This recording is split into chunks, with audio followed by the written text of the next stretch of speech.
Imagine checking your phone and seeing the odds of a US military strike on Iran just spiked to 88%.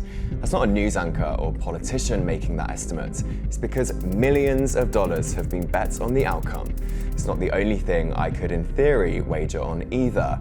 What do you make of the chances Jesus Christ will return by 2027? Traders currently put the chances around 3%. Or how many times Keir Starmer will say the word thank you in PMQs. This week, users are betting on whether Trump will claim Greenland. A few weeks ago, they were betting on a Venezuela invasion. This is the rise of the prediction market, or the bet on everything model, where the real world suddenly becomes a fast-paced casino, blurring the lines between trading and gambling. So whilst America debates what these markets even are and the ethical problems of waging on elections and wars, the reality is the market is booming.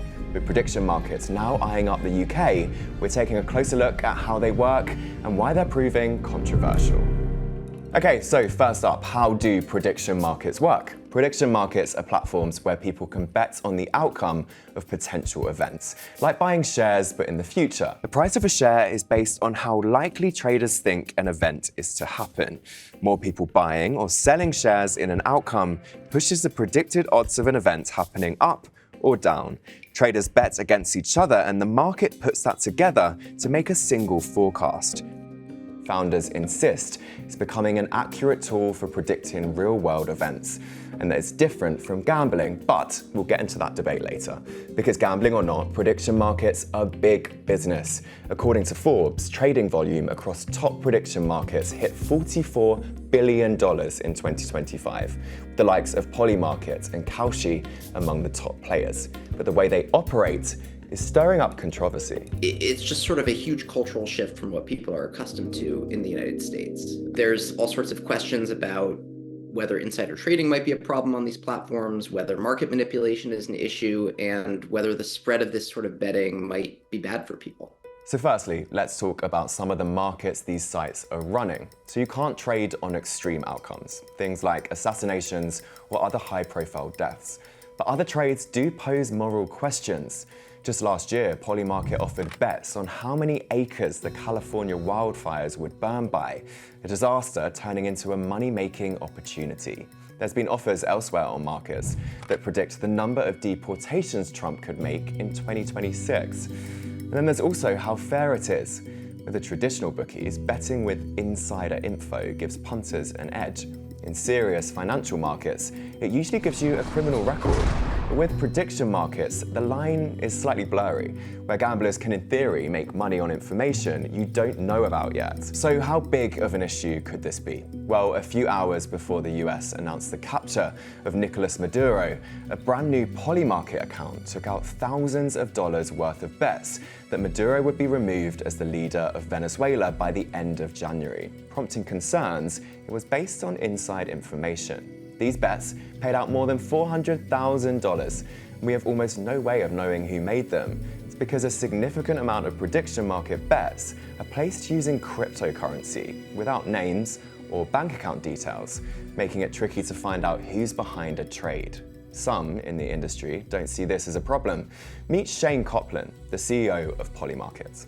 People going and having an edge to the market is a good thing. Obviously, you need to curate them and you need to be really clear and stringent on where the line is drawn and like sort of ethics, and we spend a lot of time on that, but it's sort of an inevitability that this will happen and there's a lot of benefits from it, and people will adapt. His argument is simple, that people betting with information that isn't public knowledge could help prediction markets to make forecasts more accurately than pollsters or media outlets.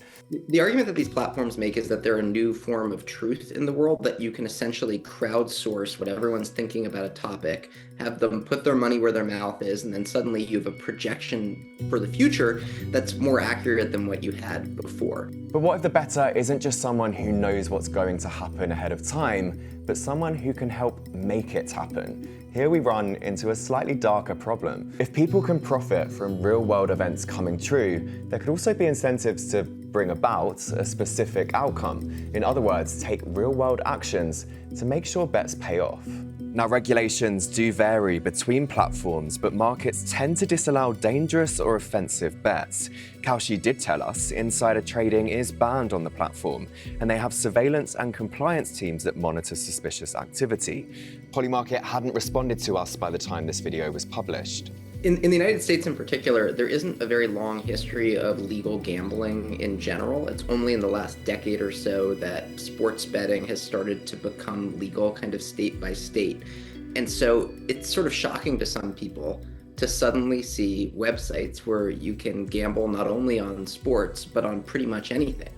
And this phenomenon has basically exploded overnight. So this all begs the question, are prediction markets trading or gambling? Well, gambling laws vary widely across the states. In fact, there's a whole host of states that don't allow online sports bettings or online casinos. And where it is allowed, it comes with age regulation and other restrictions to protect gamblers. But prediction markets aren't gambling in the US because they're currently classed as financial exchanges. Because you're not betting, you're trading against other traders. This means they're governed by a financial regulator in the US.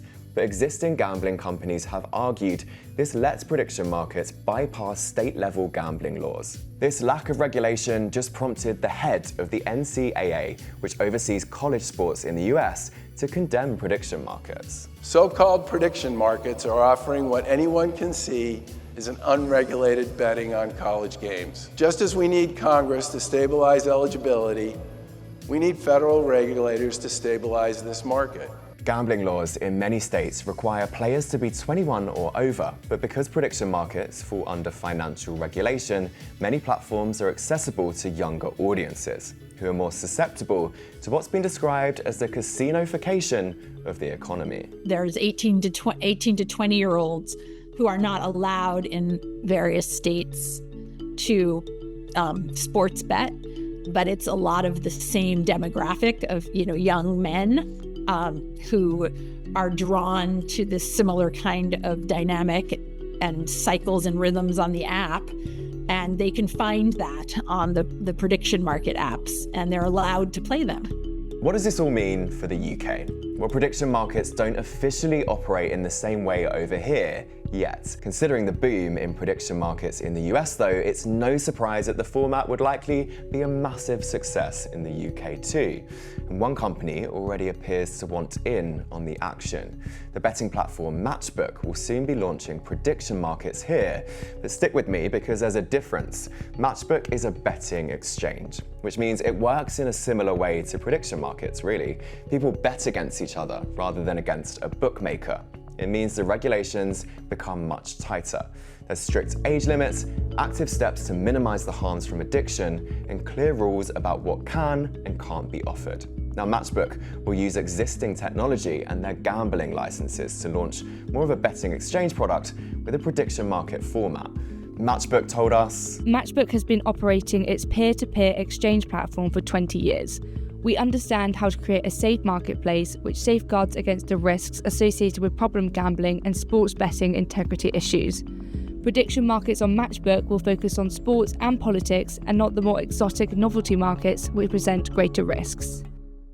Now, we asked the Gambling Commission about prediction markets, and we're told that where products fall within their remit, they'd need to ensure their markets are fair, open and transparent, with effective systems and controls in place. So the question isn't whether prediction markets can exist in the UK, it's which rulebook they'll be forced to play by. So, in theory, the casinofication of wars, celebrity breakups, and even the mere mention of a word in a political speech could soon become reality in the UK. It's not hard to imagine people betting on if the price of a meal deal will rise next month. But prediction markets pose a bigger debate. How far are we willing to let profits shape the future?